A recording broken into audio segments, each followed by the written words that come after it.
Marcos capítulo 6. Jesus deixou essa região e voltou com seus discípulos para Nazaré, cidade onde tinha morado. No sábado seguinte, começou a ensinar na sinagoga, e muitos dos que o ouviam se admiraram e perguntavam: de onde vem tanta sabedoria e poder para realizar esses milagres? Não é esse o carpinteiro, filho de Maria e irmão de Tiago, José, Judas e Simão? Suas irmãs moram aqui, entre nós. E sentiam-se muito ofendidos. Então Jesus lhes disse: um profeta recebe honra em toda parte, menos em sua cidade e entre seus parentes e sua própria família. Por isso, não pôde realizar milagres ali, exceto pôr as mãos sobre alguns enfermos e curá-los. E ficou admirado com a incredulidade daquele povo. Então Jesus percorreu diversos povoados, ensinando a seus moradores. Reuniu os 12 e começou a enviá-los de 2 em 2, dando-lhes autoridade para expulsar espíritos impuros. Instruiu-os a não levar coisa alguma na viagem, exceto um cajado. Não poderiam levar alimento, nem bolsa de viagem, nem dinheiro. Poderiam calçar sandálias, mas não levar uma muda de roupa extra. Disse ele: onde quer que forem, fiquem na mesma casa até partirem da cidade. Mas, se algum povoado se recusar a recebê-los ou a ouvi-los, ao saírem, sacudam a poeira dos pés como sinal de reprovação. Então eles partiram, dizendo a todos que encontravam que se arrependessem. Expulsaram muitos demônios e curaram muitos enfermos, ungindo-os com óleo. Logo o rei Herodes ouviu falar de Jesus, pois todos comentavam a seu respeito. Alguns diziam: João Batista ressuscitou dos mortos. Por isso tem poder para fazer esses milagres. Outros diziam: é Elias. Ainda outros diziam: é um profeta, como os profetas de antigamente. Quando Herodes ouviu falar de Jesus, disse: João, o homem a quem decapitei, voltou dos mortos. O rei havia mandado prender e encarcerar João para agradar Herodias. Ela era esposa de seu irmão, Filipe, mas Herodes tinha se casado com ela. João dizia a Herodes: é contra a lei que o Senhor viva com a esposa de seu irmão. Por isso Herodias guardava rancor de João e queria matá-lo, mas não podia fazê-lo. Pois Herodes o respeitava e o protegia, sabendo que ele era um homem justo e santo. Herodes ficava muito perturbado sempre que falava com João, mas mesmo assim gostava de ouvi-lo. Finalmente, no aniversário de Herodes, Herodias teve a oportunidade que procurava. Ele deu uma festa para os membros do alto escalão do governo, para seus oficiais militares e para os cidadãos mais importantes da Galileia. Sua filha, também chamada Herodias, entrou e apresentou uma dança que agradou muito Herodes e seus convidados. Peça-me qualquer coisa que deseje, e eu lhe darei, disse o rei à moça.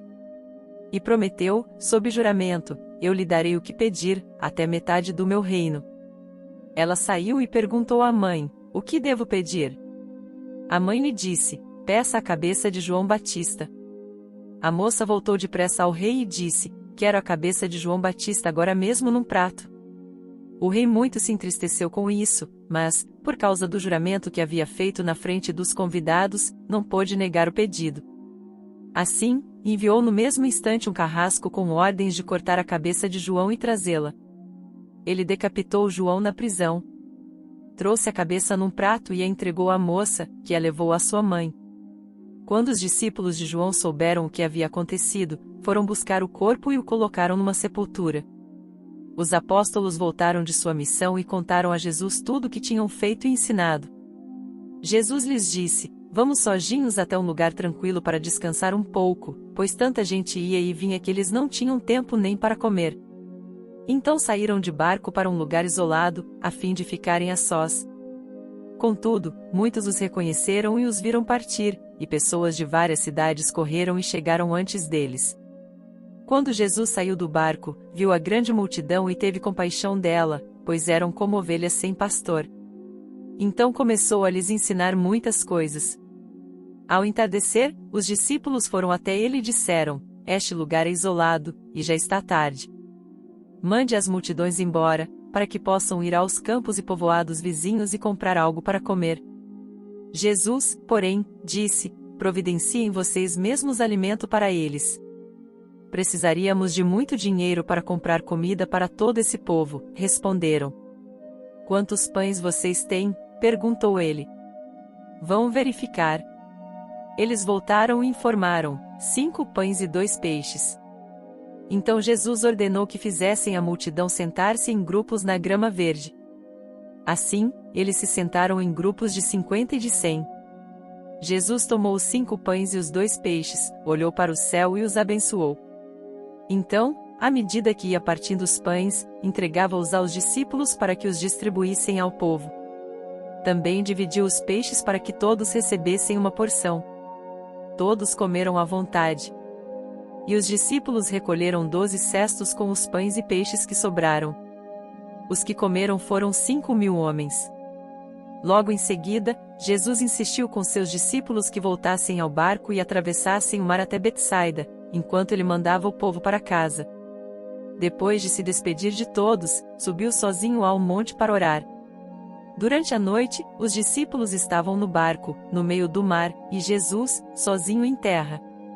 Ele viu que estavam em apuros, remando com força e lutando contra o vento e as ondas. Por volta das 3 da madrugada, Jesus foi até eles caminhando sobre o mar. Sua intenção era passar por eles. Mas, quando o avistaram caminhando sobre as águas, gritaram de pavor, pensando que fosse um fantasma. Ficaram todos aterrorizados ao vê-lo. Imediatamente, porém, Jesus lhes disse: Não tenham medo. Coragem, sou eu. Em seguida, subiu no barco e o vento parou. Os discípulos ficaram admirados, pois ainda não tinham entendido o milagre dos pães. O coração deles estava endurecido. Depois de atravessarem o mar, chegaram a Genezaré. Levaram o barco até a margem. E desceram.